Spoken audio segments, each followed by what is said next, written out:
Good morning students, CCA online education classes में आपका स्वागत है। सीसीए स्कूल की तरफ से शुरू की जा रही इस प्रक्रिया के अंतर्गत जो ऑनलाइन क्लासेज शुरू की जा रही है, इन ऑनलाइन क्लासेज में सभी विद्यार्थी ज़्यादा से ज़्यादा इंटरेस्ट लेके घर पे अपनी जो पढ़ाई है उसको सुचारू रूप से शुरू करें। जैसा कि आपको पता है कि फ़िलहाल जो ऑफलाइन क्लासेज हैं वो नहीं चल पा रही है और ऑनलाइन क्लासेज के माध्यम से सभी विद्यार्थियों को पढ़ाई के लिए आगे की तरफ मोटिवेट किया जा रहा है। सभी विद्यार्थी जो भी क्लासेज चल रही है उन क्लासों को पूर्ण रूप से सुचारू रूप से अध्ययन करेंगे, ऐसा मेरा मानना है। आज हम क्लास 10th की जो साइंस है उसके बारे में अध्ययन करेंगे। क्लास 10th में एक लेसन नंबर 6 है, रासायनिक अभिक्रियाएं एवं उत्प्रेरक। ये जो लेसन है वो आपके केमिस्ट्री वाले पोर्शन में है। जनरली एक अच्छा टॉपिक है आपके लिए क्लास 10th के लिए, तो अपन आज इसके बारे में, इसके कुछ टॉपिक्स हैं उनके बारे में अध्ययन करेंगे।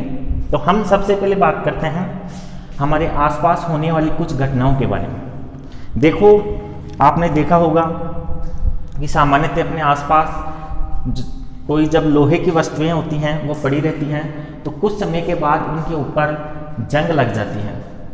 इसी प्रकार अगर हम देखें तो सामान्यतः अपने जो बरसात होती है तो बरसात के समय जो पानी होता है वो भाप बनता है, भाप बनने के बाद उससे बादल बनते हैं और बादल बनने के बाद उनसे बरसात होती है। इसी प्रकार यदि हम देखें तो अपने जो खाने के फ्रूट्स आते हैं उनमें से आपकी जो सेब आती हैं, सेब जब आप खाते होंगे तो आपको पता है जब उसको काटते हैं, काटने के बाद जब उसका आधा हिस्सा यदि हम कुछ समय के लिए रख देते हैं तो कुछ समय बाद उसके ऊपर एक भूरे रंग की परत जमा हो जाती है। इसी प्रकार आपने देखा हो कि जब सब्जी बनाते हैं और सब्जी में विशेष रूप से जब बैंगन की सब्जी बनाई जाती है तो उस बैंगन की सब्जी के बनाने के लिए जो बैंगन को काटा जाता है तो पानी के अंदर उसको अपन काटते हैं। यदि हम उसको पानी में नहीं काटते हैं, बाहर की तरफ काट देते हैं तो आपने देखा होगा वो काले रंग का हो जाता है। ये कुछ जनरली घटनाएं हैं जो अपने आसपास अपने को देखने को मिलती हैं। आखिर में ये घटनाएं होती क्या है, इसके बारे में यदि हम बात करें तो ये होते हैं परिवर्तन, ये होते हैं चेंजेज, ये होते हैं कुछ बदलाव। ये जो परिवर्तन होते हैं, इन परिवर्तनों को हम साइंस की भाषा में यदि बात करें तो ये परिवर्तन जो होते हैं वो दो प्रकार के होते हैं। पहला जो परिवर्तन होता है उस परिवर्तन को अपन बोलते हैं भौतिक परिवर्तन। पहला परिवर्तन होता है आपके भौतिक परिवर्तन, और जो दूसरा परिवर्तन होता है उस दूसरे परिवर्तन को अपन बोलते हैं रासायनिक परिवर्तन। दो प्रकार के परिवर्तन होते हैं। ये परिवर्तन जो होते हैं, पहला है आपके भौतिक परिवर्तन और दूसरे वाला जो परिवर्तन है वो है आपके रासायनिक परिवर्तन। भौतिक परिवर्तन की डेफिनेशन की यदि हम बात करें तो ऐसे परिवर्तन जिनमें केवल पदार्थ के भौतिक गुणों में बदलाव होता है, ऐसे परिवर्तन जिनमें केवल पदार्थ के भौतिक गुणों में बदलाव होता है भौतिक परिवर्तन कहलाते हैं। अब ये भौतिक गुण क्या होते हैं, तो भौतिक गुणों की यदि हम बात करें तो भौतिक गुण होते हैं जैसे पदार्थ की अवस्था। पदार्थ की जो अवस्था होती है वो अवस्था पदार्थ का भौतिक गुण होती है। इसी प्रकार पदार्थ की जो गंध होती है, पदार्थ का जो रंग होता है, ये भौतिक परिवर्तन की श्रेणी भौतिक गुणों के अंतर्गत आते हैं। इन गुणों के अंदर आपको बदलाव देखने को मिलेगा, तो ऐसा जो परिवर्तन होता है ऐसे परिवर्तनों को अपन बोलते हैं भौतिक परिवर्तन। फॉर एग्जाम्पल यदि हम देखें तो आपके जो जल होता है, पानी होता है, यदि उस पानी को अपन क्या करते हैं, गर्म करते हैं, तो पानी को गर्म करने पे वो कुछ समय के बाद वाष्प में या फिर भाप में बदल जाता है। उसी वाष्प को यदि हम ठंडा करते हैं तो ठंडा करने पे वो बदल जाता है पुनः जल के अंदर। इसको जल को अपन क्या करते हैं, जब गर्म करते हैं तो ये बदल जाता है वाष्प में, और जब वाष्प को ठंडा करते हैं तो ये बदल जाता है जल में। अगर इस जल को ये अपन और अधिक ठंडा कर देते हैं, जल को और अधिक ठंडा कर देते हैं तो ये जो जल होता है वो बदल जाता है बर्फ में, और ये जो बर्फ है उसको या तो अपन बाहर रख देते हैं रूम टेम्परेचर पे, या फिर इसको अपन क्या कर देते हैं, थोड़ा सा गर्म कर देते हैं, तो ये पुनः किस में बदल जाती है, जल के अंदर बदल जाती है। ये जो परिवर्तन होता है ये परिवर्तन है आपके भौतिक परिवर्तन। जो बर्फ है ये पदार्थ की, जो जल एक पदार्थ है उस पदार्थ की ठोस अवस्था है, अर्थात ये सॉलिड स्टेट है। इसी प्रकार ये जो जल है वो पदार्थ का जो द्रव अवस्था है वो है, और इसी प्रकार आपकी जो वाष्प है ये गैसीय अवस्था है पदार्थ की। केवल पदार्थ के भौतिक गुणों में परिवर्तन हुआ है यहाँ पे।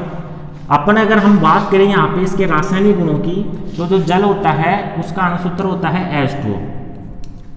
वाष्प की अवस्था में भी इसका जो अणुसूत्र होता है वो H2O ही होता है, और जब ये बर्फ की अवस्था में होता है तब भी इसका जो अणुसूत्र होता है वो H2O ही होता है। तो उसके रासायनिक गुणों में किसी प्रकार का बदलाव नहीं हुआ है, केवल इसके भौतिक गुणों में परिवर्तन हुआ है। इसी प्रकार हम बात करें दूसरे परिवर्तन की, तो दूसरा परिवर्तन जो अपना है वो है रासायनिक परिवर्तन।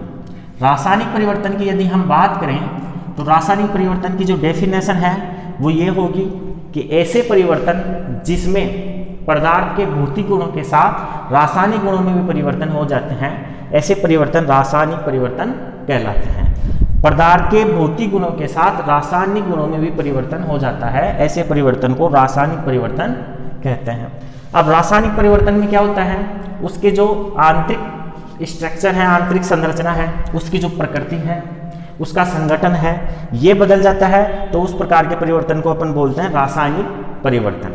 अपन जनरली एक उदाहरण देखते हैं, और आपने देखा भी होगा कि जो दूध होता है उस दूध को जमाने पे ये बदल जाता है आपके दही में। दूध को जमाने पे ये दही में बदल जाता है, ये एक रासायनिक परिवर्तन है। इसी प्रकार यदि हम बात करें कोयले को अपन जब जलाते हैं तो कोयले को जलाने पर CO2 गैस बनती है। कोयला जो होता है उसके अंदर आपके कार्बन होता है। कार्बन को जब अपन जलाते हैं तो जलाने की जो प्रक्रिया होती है वो ऑक्सीजन की उपस्थिति में होती है। कार्बन और ऑक्सीजन जब जलते हैं, कार्बन ऑक्सीजन की उपस्थिति में जलता है तो CO2 बनता है, कार्बन डाइऑक्साइड गैस बनती है। ये भी आपके एक रासायनिक परिवर्तन का उदाहरण है। तो आपने अभी देखा परिवर्तन दो प्रकार के होते हैं, एक होता है भौतिक परिवर्तन, एक होता है रासायनिक परिवर्तन। अगर हम बात करें दोनों परिवर्तनों के बारे में, तो जो भौतिक परिवर्तन होता है इसमें केवल पदार्थ के भौतिक गुणों में बदलाव होता है, जबकि रासायनिक परिवर्तन में पदार्थ के रासायनिक गुणों में बदलाव होता है। अब यदि हम बात करें कि जो भौतिक परिवर्तन होते हैं और जो रासायनिक परिवर्तन होते हैं, इन परिवर्तनों के गुण कौन कौन से होते हैं, इनकी विशेषताएं क्या होती हैं, इसको अपन अगर बात करें आगे, तो रासायनिक और जो भौतिक परिवर्तन है उसको अपन सारणी के माध्यम से देख लेते हैं। इधर आपके जो भौतिक परिवर्तन थे उनके गुणों के बारे में बात करेंगे, और इस साइड में अपन लिखेंगे रासायनिक परिवर्तन। ये इनकी विशेषताएं हैं और ये अंतर भी होता है, कई बार इनको देखने में आता है, अपने क्वेश्चन आ जाते हैं। भौतिक परिवर्तन के पहली बात करें, जैसा कि आपको पता है पदार्थ के केवल भौतिक गुणों में बदलाव होता है, इसमें केवल भौतिक गुणों में परिवर्तन।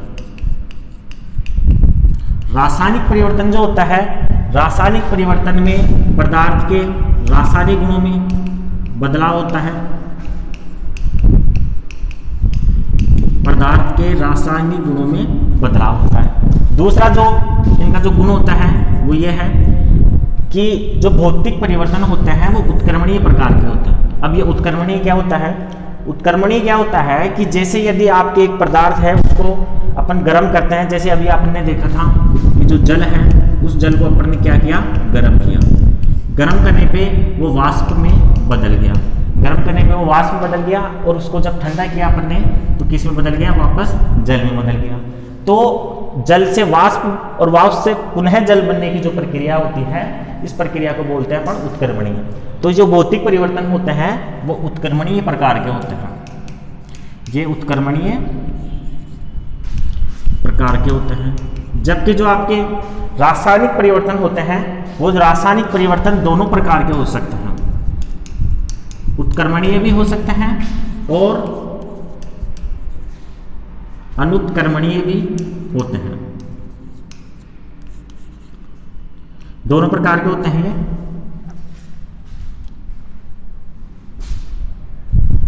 तीसरी बात करें तो जो भौतिक परिवर्तन होते हैं वो अस्थायी होते हैं।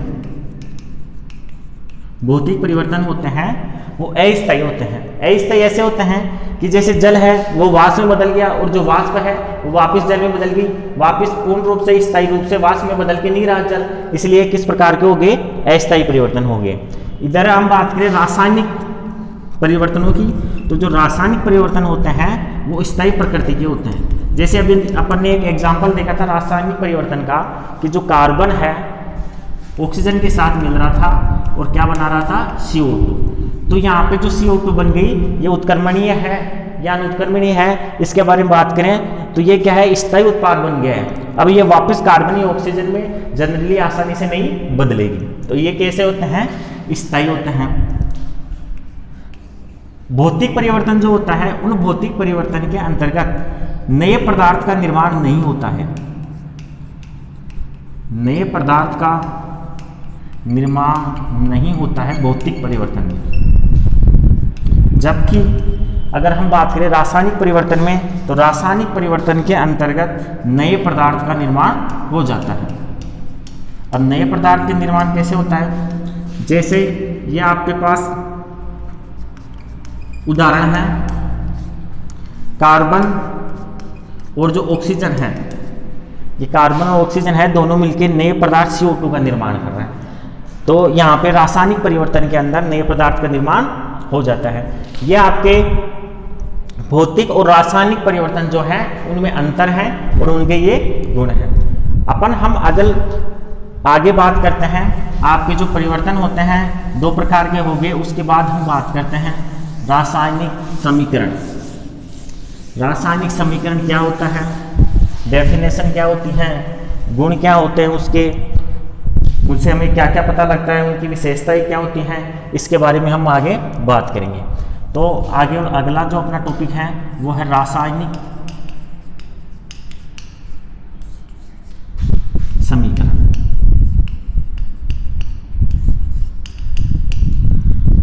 देखो रासायनिक समीकरण क्या होता है, अपने जो रासायनिक अभिक्रियाएं होती हैं उन रासायनिक अभिक्रियाओं को प्रतीकों और अणुसूत्रों के रूप में लिखने का जो तरीका होता है उस तरीके को रासायनिक समीकरण कहते हैं। अपने जो रासायनिक अभिक्रियाएं होती हैं उन रासायनिक अभिक्रियाओं को प्रतीकों एवं सूत्रों के रूप में लिखने का जो तरीका है उसे ही रासायनिक समीकरण कहते हैं। एक रासायनिक अभिक्रिया की अगर हम बात करें तो जब कार्बन होता है, ये कार्बन जब क्रिया करता है ऑक्सीजन के साथ, कार्बन जब ऑक्सीजन के साथ क्रिया करता है तो ये बनाता है कार्बन डाइऑक्साइड। ये एक आपके रासायनिक अभिक्रिया है। कार्बन जब ऑक्सीजन के साथ क्रिया करता है तो कार्बन डाइऑक्साइड बनाता है। ये एक अभिक्रिया है। इस अभिक्रिया को हम प्रतीकों या अणुसूत्रों के रूप में जो लिखते हैं वो लिखने का जो तरीका होता है उसे ही रासायनिक समीकरण कहते हैं। हम बात करें कार्बन के प्रतीक की, तो कार्बन का प्रतीक जैसा कि आपको पता है C होता है। ऑक्सीजन के प्रतीक की बात करें तो ऑक्सीजन का प्रतीक O होता है, ऑक्सीजन तत्व का प्रतीक O होता है। यहाँ पे जो ये ऑक्सीजन है वो गैस है और ये जो ऑक्सीजन गैस होती है वो द्विपरमाणुक होती है, इसलिए ये O2 के रूप में आती है। ठीक है, तो ये कार्बन का प्रतीक C, ऑक्सीजन का जो एक अणु है उसका जो अणुसूत्र है वो O2 हो गया। ये अपन तीर का चिन्ह लगा दिया अपन ने यहाँ, और आगे अपन ने यहाँ लिख दिया कार्बन डाइऑक्साइड। अब कार्बन डाइऑक्साइड जो होता है उसका अणुसूत्र की बात करें तो उसका अणुसूत्र होता है CO2। कार्बन डाइऑक्साइड का सूत्र होता है CO2। इस प्रकार से इस रासायनिक अभिक्रिया को अपन ने प्रतीकों के रूप में लिखा है, यही रासायनिक समीकरण है। अब जो आपके रासायनिक समीकरण होता है उनसे हमें कुछ ध्यान रखने योग्य बातें हैं। अब ये ध्यान रखने योग्य बातें कौन सी हैं? सामान्यतः जब रासायनिक समीकरण होता है तो उसके अंदर एक शब्द आता है जिसको अपन बोलते हैं अभिकारक।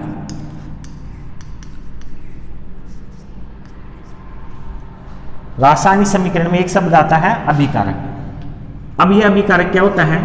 रासायनिक अभिक्रिया में भाग लेने वाले पदार्थ, रासायनिक अभिक्रिया में भाग लेने वाले पदार्थ अभिकारक कहलाते हैं। जैसे ये रासायनिक अभिक्रिया है, तो रासायनिक अभिक्रिया में इस साइड से ये कार्बन है, इस साइड में ये ऑक्सीजन है।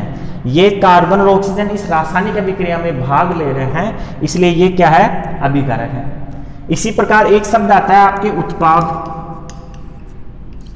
उत्पाद क्या होता है, रासायनिक अभिक्रिया में अभिक्रिया के बाद बनने वाला जो पदार्थ होता है वो कहलाता है उत्पाद। जैसे इस अभिक्रिया की बात करें अपन, तो इस अभिक्रिया के अंदर जो ये CO2 है, ये CO2 क्या है, आपके उत्पाद है। अब एक चीज और ध्यान रखने की है कि जब भी अपन रासायनिक समीकरण लिखते हैं तो रासायनिक समीकरण में बाईं साइड में अभिकारक लिखे जाते हैं और जो दाईं साइड में होते हैं वो उत्पाद लिखे जाते हैं। रासायनिक समीकरण में बाईं साइड में अभिकारक लिखे जाते हैं और दाईं साइड में उत्पाद लिखे जाते हैं। एक चीज और ध्यान रखने की है कि जो अभिकारक होते हैं वो यदि 2 या 2 से अधिक होते हैं तो उनके बीच में प्लस का चिन्ह लगा देते हैं, और उत्पाद भी यदि 2 या 2 से अधिक होते हैं तो उनके बीच में भी प्लस का चिन्ह लगा दिया जाता है। यहाँ पे जैसे कार्बन और ऑक्सीजन 2 है, एक अभिकारक ये है, एक ये है, तो दोनों के बीच में क्या लगा दिया अपन ने, प्लस का चिन्ह लगा दिया है। अभिकारक और उत्पाद के बीच में एक तीर का चिन्ह लगता है जो अभिकारक से उत्पाद की तरफ होता है। ये जो तीर का चिन्ह होता है ये बताता है कि इन अभिकारकों के मिलने से ये उत्पाद बन रहे हैं। तीसरी चीज, जो रासायनिक समीकरण होता है, उस रासायनिक समीकरण में अपन क्या करते हैं कि जो अभिकारक और उत्पाद हैं उनकी भौतिक अवस्थाओं को लिखा जाता है। उनकी जो भौतिक अवस्था है उसके बारे में प्रदर्शन किया जाता है। अब ये जो भौतिक अवस्था होती है, इनकी भौतिक अवस्था के कुछ प्रतीक होते हैं। जैसे आपकी भौतिक अवस्था होती है 3 प्रकार की। एक होता है आपके भौतिक अवस्था ठोस होती है, एक होती है द्रव और एक होती है गैस। जो ठोस होता है उसके लिए जो प्रतीक लिखा जाता है वो लिखते हैं अपन S सॉलिड। द्रव है उसको लिक्विड बोलते हैं, इसलिए इसका जो प्रतीक लिखते हैं वो लिखते हैं L, और गैस के लिए गैस होता है इसलिए इसके लिए लिखते हैं G। रासायनिक समीकरण में जो अभिकारक और उत्पाद हैं उन अभिकारकों और उत्पाद के नीचे उनकी क्या लिख दी जाती है, भौतिक अवस्थाएं लिख दी जाती हैं। जैसे यदि हम बात करें ये कार्बन है, ये जो कार्बन है वो आपके ठोस अवस्था में है तो इसके नीचे अपन लिख देंगे S सॉलिड। इसी प्रकार ये जो ऑक्सीजन है ये गैसीय अवस्था में है तो इसके नीचे लिख देंगे अपन G। और ये जो CO2 है ये भी गैसीय अवस्था में है तो इसके नीचे भी अपन क्या लिख देंगे G। इसी प्रकार आगे हम बात करें तो आगे अपन लिखते हैं जो अभिकारक हैं, उत्पाद हैं, उनकी भौतिक अवस्थाएं लिखने के बाद क्या करते हैं अपन, अपने पास जो अभिक्रियाएं होती हैं वो 2 प्रकार की होती हैं। एक होती है उत्क्रमणीय, एक होती है अनुत्क्रमणीय। तो उत्क्रमणीय जहां अभिक्रिया होती है उस उत्क्रमणीय अभिक्रिया के लिए अपन तीर का चिन्ह लगाते हैं, ये 2 तीर का चिन्ह वाला। और जो अनुत्क्रमणीय होती है उस अनुत्क्रमणीय अभिक्रिया के लिए जो तीर का चिन्ह लगाया जाता है वो ऐसा लगाया जाता है। ये अभिक्रिया आपके अनुत्क्रमणीय अभिक्रिया है इसलिए ये तीर का चिन्ह इस प्रकार से लगा हुआ है, और उत्क्रमणीय अभिक्रिया जो हो तो उसके लिए इसे डबल तीर का चिन्ह लगाया जाता है। इसी प्रकार कुछ अभिक्रियाएं ऐसी होती हैं जो अभिक्रियाएं निश्चित ताप और दाब पे होती हैं। उन निश्चित ताप और दाब पे होने वाली जो अभिक्रियाएं होती हैं उनके बारे में भी उस रासायनिक समीकरण में लिखा जाता है। जैसे आगे हम बात करें यहाँ पे तो अपने जो अमोनिया का निर्माण होता है N2 + H2 NH3, ये जो अमोनिया बनती है, अमोनिया के बनने की ये हेबर विधि होती है। हेबर विधि जो होती है उसके अंतर्गत इस अभिक्रिया को पूर्ण होने के लिए जो टेम्परेचर चाहिए होता है वो 773 केल्विन, और जो दाब चाहिए होता है वो चाहिए होता है 200 atm। तो इस अभिक्रिया के लिए इतना टेम्परेचर और इतना दाब आवश्यक होता है, तो इस अभिक्रिया के ऊपर अपन लिख देते हैं उसके टेम्परेचर और उसके दाब की वैल्यू। इसी प्रकार आपने देखा हो तो कुछ अभिक्रियाएं ऊष्माक्षेपी प्रकार की होती हैं और कुछ अभिक्रियाएं जो होती हैं ऊष्माक्षेपी प्रकार की होती हैं। तो उन अभिक्रियाओं के बारे में भी अपने को जानकारी रासायनिक समीकरण से मिल जाती है। जैसे आपके N2 + O2 इससे NO2 जो बनता है, उस NO2 के बनने में जो ऊष्मा उत्सर्जित होती है वो होती है लगभग 10.5 किलो कैलोरी पर मोल। तो रासायनिक अभिक्रिया के दौरान लिखने के बाद अपन क्या करते हैं, उसकी जो आवश्यक ऊष्मा की मात्रा होती है, ये ऊष्मा क्षेपीय अभिक्रिया होती है, क्योंकि इसके अंदर क्या होती है, ऊष्मा उत्सर्जित होती है, इसलिए इसके आगे अपन लिख देते हैं ये जो वैल्यू है वो अपन इस रासायनिक समीकरण में लिख देते हैं। इसी प्रकार कई बार क्या होता है कि जब रासायनिक अभिक्रियाएं पूर्ण होती हैं तो रासायनिक अभिक्रियाओं के पूर्ण होने के लिए अपने को उत्प्रेरक की आवश्यकता होती है, और जो उत्प्रेरक की आवश्यकता होती है तो वो जो उत्प्रेरक काम में आता है वो भी अभिक्रिया के ऊपर लिख दिया जाता है। जैसे आपके ये एक अभिक्रिया है, ये एथीन है, एथीन की हाइड्रोजनीकरण की प्रक्रिया होती है। इस हाइड्रोजनीकरण की प्रक्रिया के लिए एक उत्प्रेरक है निकिल, वो निकिल उत्प्रेरक काम में आता है, जो अपन क्या करते हैं इस तीर के चिन्ह के ऊपर लिख देते हैं। जब एथीन की अभिक्रिया निकिल उत्प्रेरक की उपस्थिति में करवाई जाती है तो जो एथीन होता है वो बदल जाता है एथेन में, एथीन बदल जाता है एथेन में। तो इस अभिक्रिया में जो ये ऊपर लिखा हुआ है ये आपके है उत्प्रेरक। तो रासायनिक समीकरण में अब समीकरण के ऊपर अपन लिख देते हैं उस उत्प्रेरक का नाम। तो ये अपने को कुछ ध्यान रखने बातें हैं जो रासायनिक समीकरण से अपने को जानकारी प्राप्त होती है। इसके अलावा अगर हम और बात करें कुछ, तो सामान्यतः रासायनिक जो समीकरण होता है उन रासायनिक समीकरणों से अपने को कुछ जानकारियां प्राप्त होती हैं, या फिर हम ये बात करें कि रासायनिक समीकरण होते हैं उससे हमें कुछ सूचनाएं प्राप्त होती हैं। उन सूचनाओं की बात करें अपन तो उसकी उपयोगिता की अपन बात करें तो सबसे पहले जो उपयोग है वो ये पता लगता है अपने को रासायनिक समीकरण से कि रासायनिक समीकरण में अभिकारक क्या है और उत्पाद क्या है, इसकी जानकारी अपने को रासायनिक समीकरण से मिल जाती है। जैसे यदि हम बात करें, अपन ने अभी हेबर विधि से नाइट्रोजन के अमोनिया के निर्माण की विधि पढ़ी थी, उसमें जैसा कि आपको पता है कि 773 केल्विन टेम्परेचर और 200 ATM आपके चाहिए दाब। अब हम इसी अभिक्रिया से अपने को क्या क्या जानकारी प्राप्त होती है उसके बारे में बात करते हैं। तो सबसे पहले अपने को अभिकारक कौन से हैं उन अभिकारकों के बारे में पता लगता है।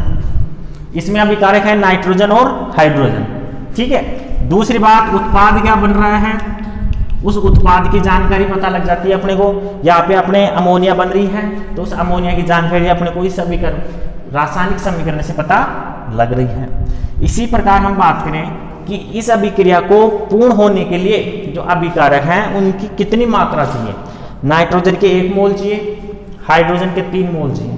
जब नाइट्रोजन के 1 मोल और हाइड्रोजन के 3 मोल मिलेंगे तो अपने पास अमोनिया के 2 मोल बन जाएंगे। तो ये जानकारी अपने को प्राप्त होती है कि अभिकारकों की कितनी आवश्यकता होगी और उत्पाद कितने बनेंगे। इसी प्रकार नेक्स्ट जो आपके हैं कि ये रासायनिक समीकरण है, उस रासायनिक समीकरण को पूर्ण होने के लिए वातावरणीय तापमान कितना चाहिए और दाब कितना चाहिए, ये भी इससे पता लग जाता है। इसी प्रकार रासायनिक अभिक्रिया से अपने को ये पता, रासायनिक समीकरण से अपने को ये पता लगता है कि जो रासायनिक समीकरण है उसके अंदर अभिकारक और उत्पाद की मात्रा कितनी बन रही है। ये अपने को हो गई उपयोगिता। अब रासायनिक समीकरण की कुछ सीमाएं भी हैं। ये जो सीमाएं हैं वो भी हैं, अपने को सब कुछ पता लगता है, लेकिन कुछ चीज़ें ऐसी होती हैं जो अपने को पता नहीं लग पाती है रासायनिक समीकरण से। तो पहली तो होती है इसकी पूर्णता। जो अभिक्रिया होती है, इस अभिक्रिया की पूर्णता के बारे में अपने को जानकारी पता नहीं होती है रासायनिक समीकरण से। कैसे? जैसे ये रासायनिक अभिक्रिया है अपने पास लिखी हुई है, तो अपने को ये पता नहीं लग रहा कि ये अभिक्रिया अभी शुरू हुई है या खत्म हो गई या अभी चल रही है। इस चीज़ की जानकारी अपने को रासायनिक समीकरण से पता नहीं लगती है। दूसरी चीज़ जो है वह है आपके पदार्थ की सांद्रता। जैसे आपके अभिकारक जितने हैं, उत्पाद जितने हैं, उनकी सांद्रता कितनी है, उसकी विलेयता कितनी है, जल के अंदर कितनी मात्रा में ये घुले हुए हैं, इसके बारे में कोई जानकारी अपने को इस रासायनिक समीकरण से नहीं मिलती है। तो आज अपनी जो क्लास है उस क्लास में अपन ने पढ़ा है परिवर्तनों के बारे में, उसके बाद अपने पढ़ा है परिवर्तन कितने प्रकार के होते हैं, रासायनिक समीकरण क्या होता है, रासायनिक समीकरण की विशेषताएं क्या होती हैं और उनकी कमियां क्या हैं। नेक्स्ट क्लास जब भी लगेगी अपन तब उससे आगे का स्टार्ट करेंगे। Thank you.